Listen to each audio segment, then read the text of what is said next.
Hello and welcome to the Superposition Guys podcast.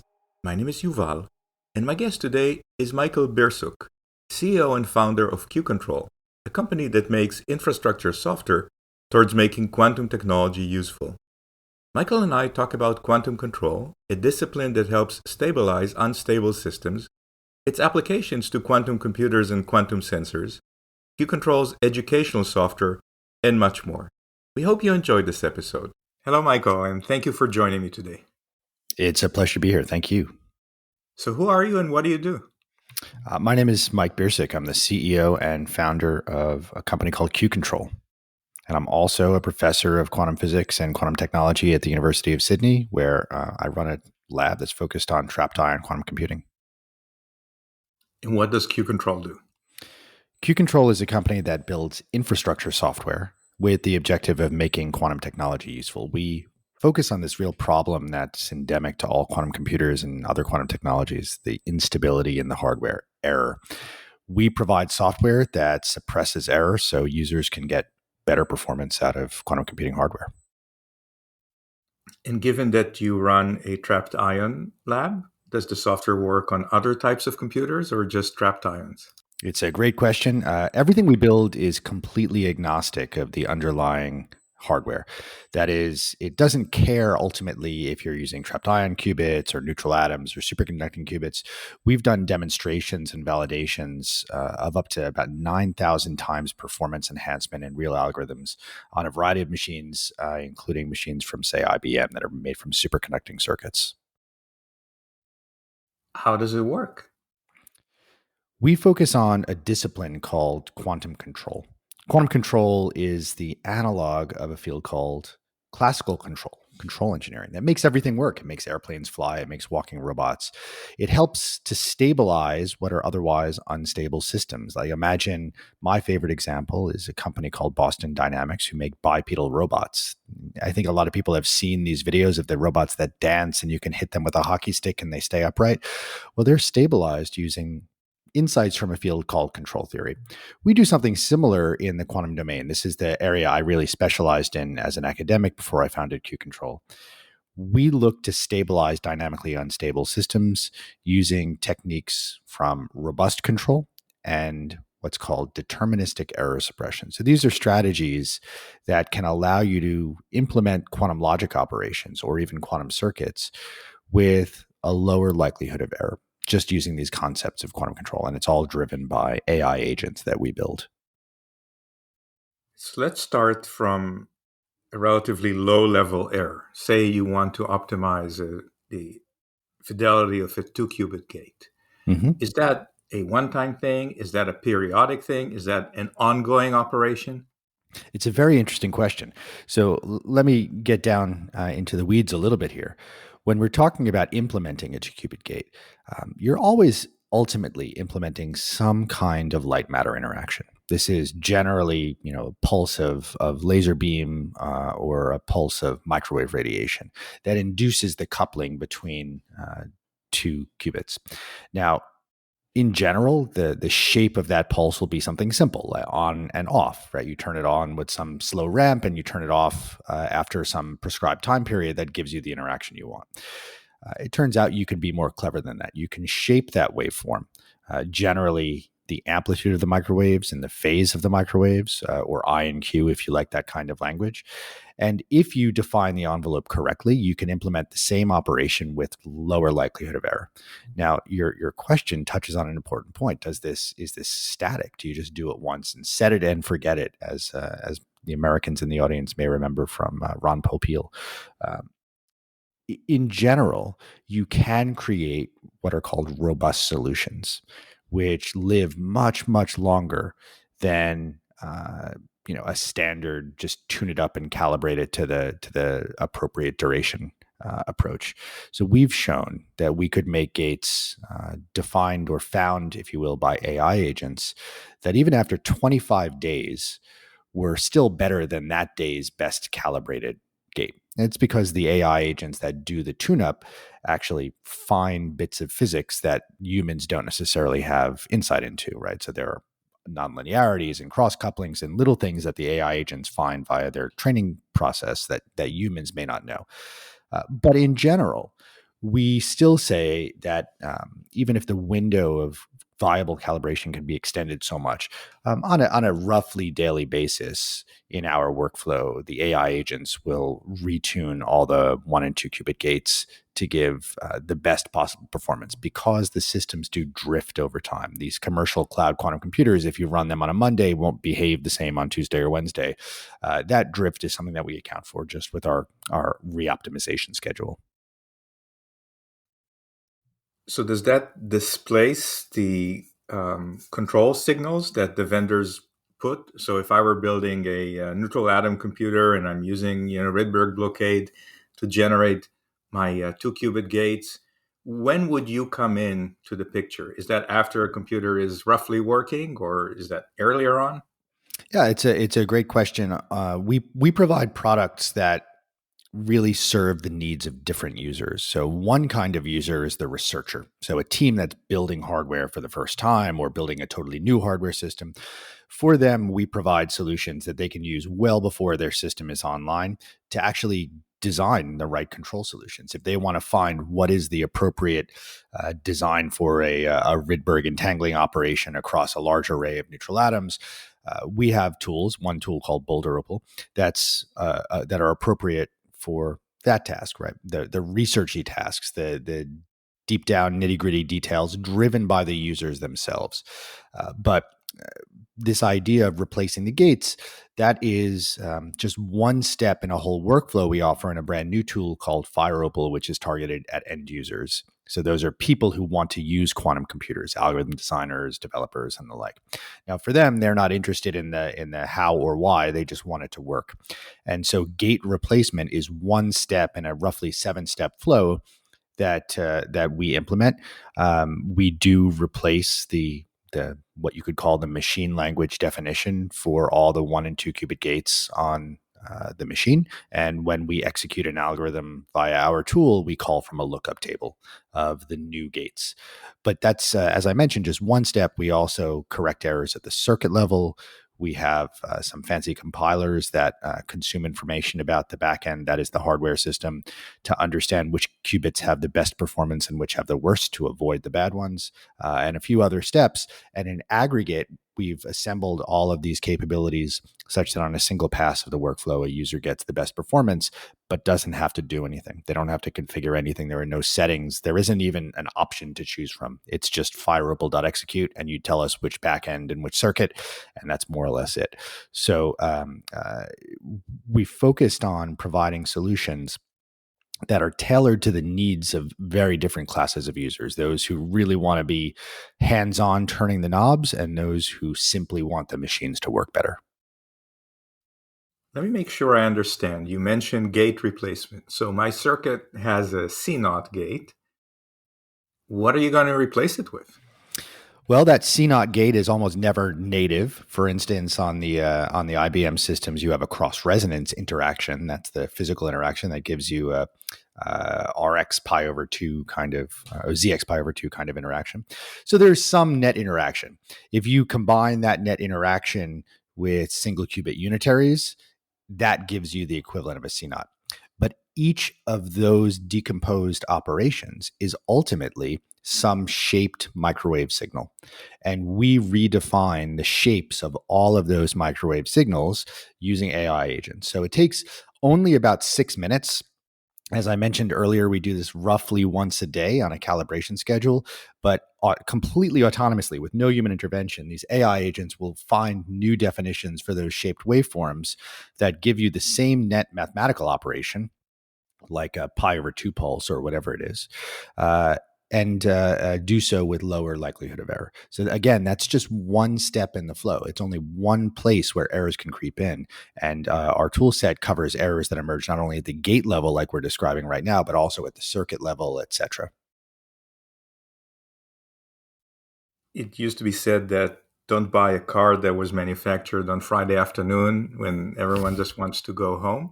Are you saying the same thing about quantum circuits? Use the results shortly after calibration as opposed to an hour before the next calibration? Well, it, it is a true statement that these systems do drift. I think anybody who's used the commercial platforms much, or even their own hardware, understands well that we want to be recalibrated.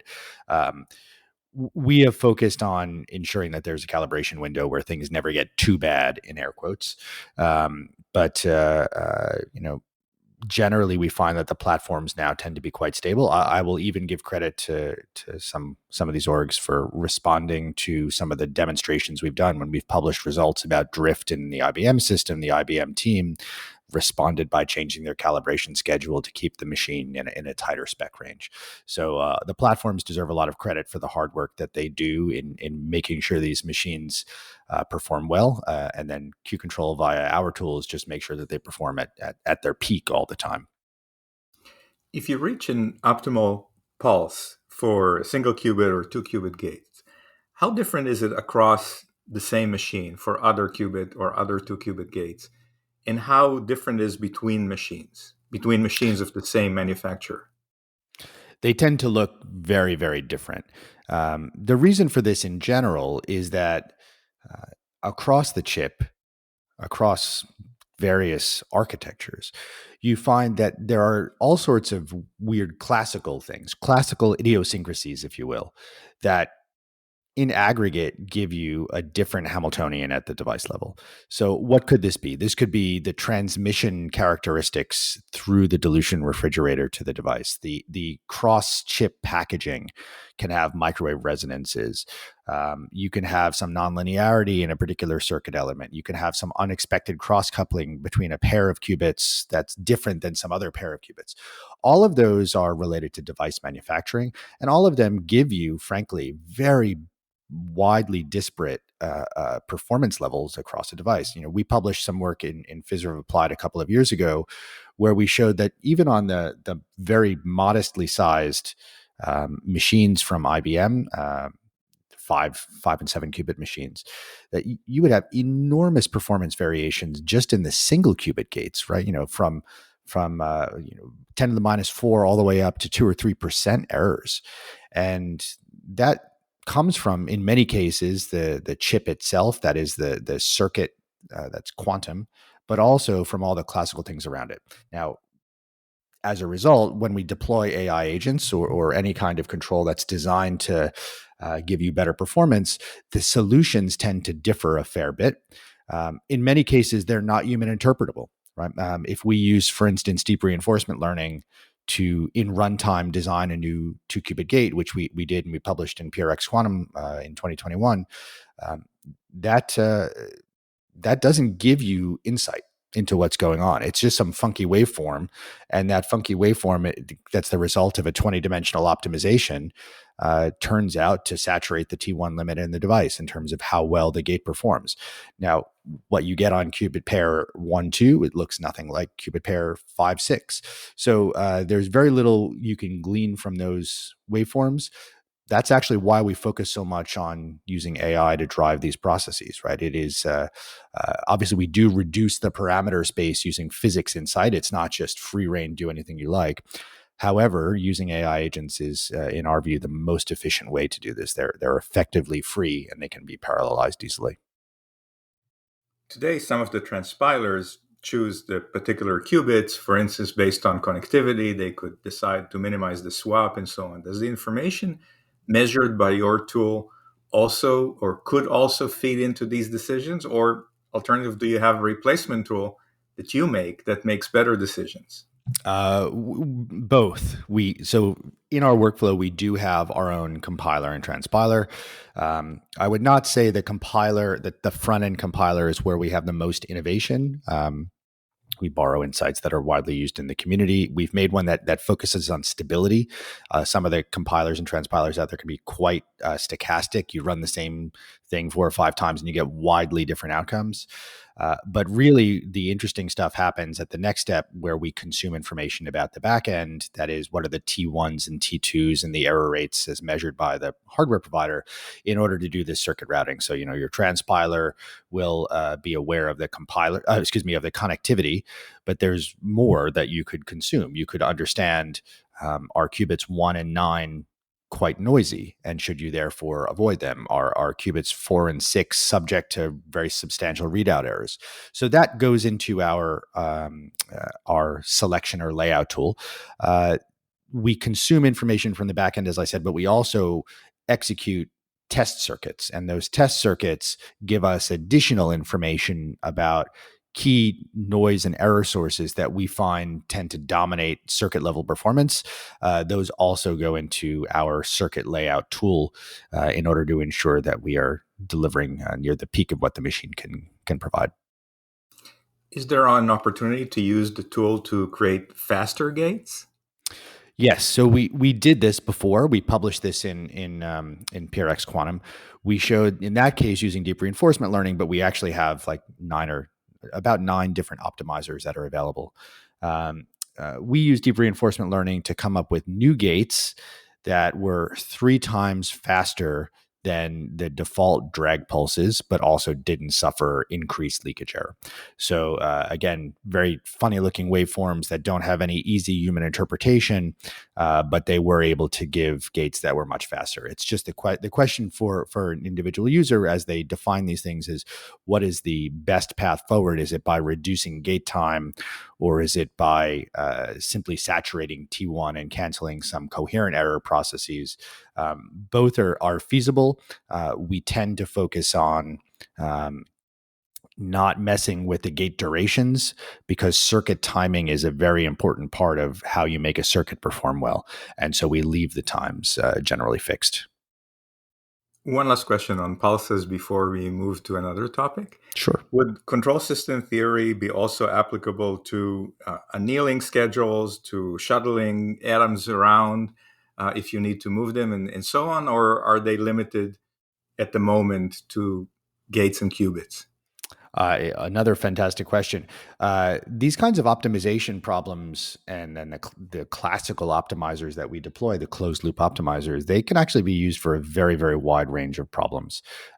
We've looked at things with customers and partners, like tuning up the coefficients of deformable mirrors to get the optimal readout efficiency on an array of neutral atoms. That's done in closed loop. It's done fully autonomously by these agents, and it results in much higher readout fidelity. We have done things as silly or trivial sounding as tuning up PID loops, right? There are heuristics for how you tune up a proportional integral differential servo loop. You can use those heuristics, or you can just allow a computer controlled agent to perform this search and find better solutions faster with less iteration than a human using these heuristics. So there are a range of these very classical problems, atom shuttling and the like, that can be attacked with the same agents. That's why we love them so much. Just let the agent do its thing. And it doesn't actually matter how quantum your process is. It's just, there's some reward function that you want to optimize, if it's black box or it's a deep reinforcement learning agent that figures out what the actions do. And the agents are very efficient. Your company, I believe, also has a tool for learning quantum computing.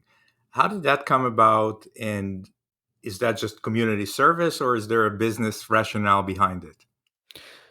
It's a little of column A and a little of column B.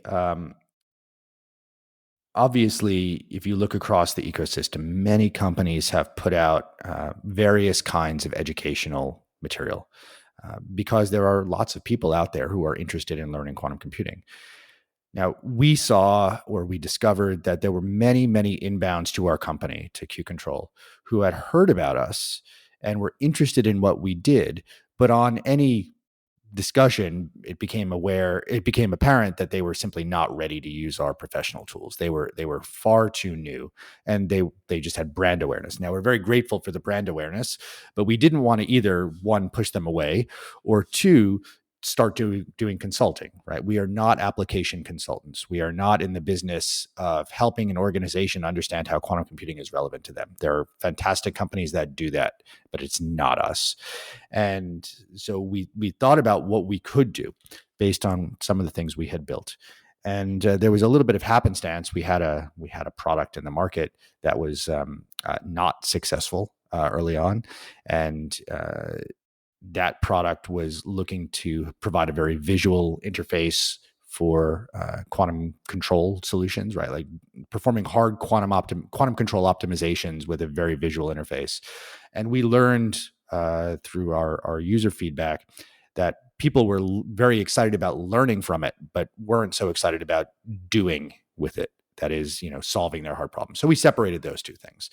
We have a tool, Boulder Opal, which is really for the R&D teams. That's Python based, and we had this visual interface that was left over.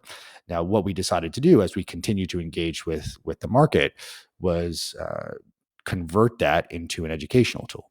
So what ultimately emerged was what's now Black Opal. Black Opal is an ed tech tool. It's like Duolingo for quantum.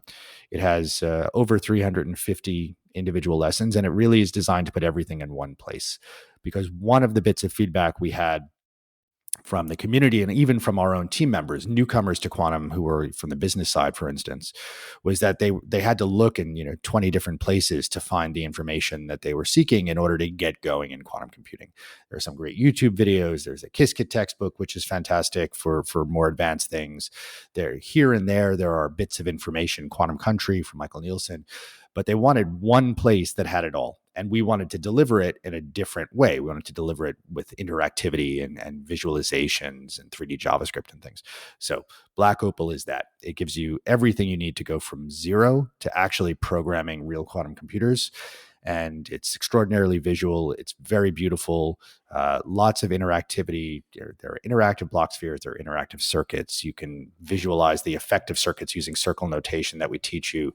You can learn about all the different hardware paradigms, learn about different algorithms, learn about what QASM is and how we program quantum machines at the gate level. All of these things are in one place, including real insights that you don't typically get about why quantum computers are not here at scale. That is the problem of noise and error, and then how control can help overcome these. So one-stop shop, and it is a retail product that has a big free component, but we also sell it to major enterprises. We found tremendous traction in big consultancies and system integrators who are looking to train up their own teams or to empower their customers. There is just nothing quite like it in terms of its comprehensive nature or the content. Much of the content, by the way, is made by Chris Ferry. Chris Ferry famously wrote Quantum Physics for Babies, and he's also a professor in quantum technology. But altogether, it's turned out to be a wild success by focusing on this real need we identified in the market. And is the same control theory also applied to sensors, or is your sensor activity something else altogether? So this is another great question. We knew from day one that everything we did was applicable not only in quantum computing, but also in quantum sensing. And obviously, the investor zeitgeist, if you will, in 2017, 18, when the company was brand new, was really, really focused on quantum computing. It was the newest and shiniest thing. In late 2020, we finally had enough stability in the company to start expanding into a new area and began hiring for an activity in quantum sensing. Now, our work in quantum sensing is not just doing what you call component level innovation. We are not making better glass cells or smaller atomic devices.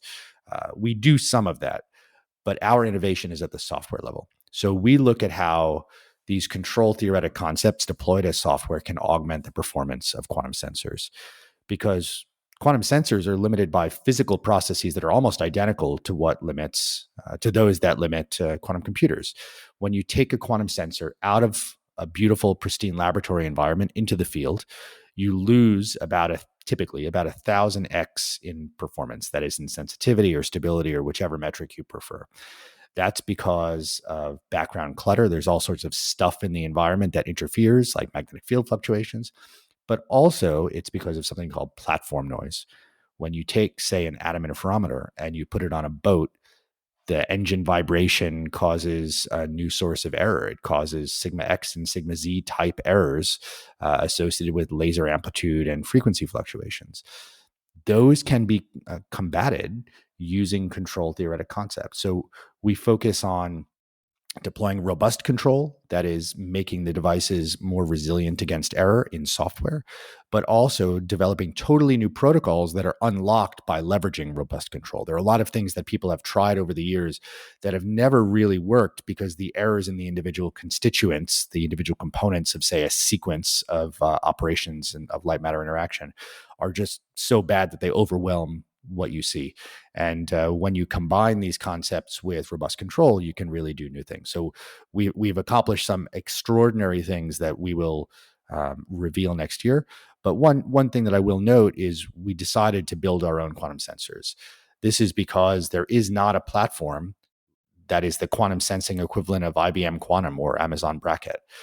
We don't have the ability to log on to someone's quantum sensor and try our software. So we've decided to build our own. We have both commercial off-the-shelf benchtop demonstrators, but we also have field deployable systems that are augmented in software.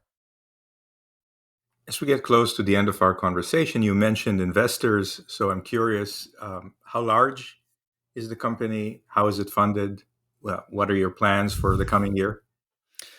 Q-Ctrl is right now just about 80 people in Sydney, Los Angeles, and Berlin. LA is our fastest growing office. Berlin is our newest. We are entirely funded by venture capital. So we have a wide range of backers from Silicon Valley, a handful from Australia. We're very proud of the investor base that we have, which includes names like Sierra Ventures and Data Collective. We have In-Q-Tel, we have Horizons Ventures. Like, there's really fantastic organizations on our cap table. There are some new exciting things that you'll hear about in 2023, but overall, we are expanding quite rapidly, and we are hoping to double the size of the company in the next 18 months or thereabouts. So at a time when they say, flat is the new 2x in the current environment, we decided to skip that and go right for 2x. So a hypothetical question: if you could have dinner with one of the quantum greats, dead or alive, who would that be?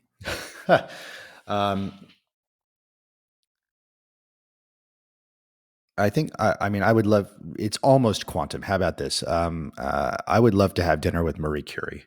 And it's because she, in her public expressions, has spoken about things that transcend just science. In fact, one of my favorite quotes comes from her about fear and understanding. There's nothing to fear. I'm going to butcher the quote if I try to do it off the top of my head. But now is the time that we should understand more, that we should fear less.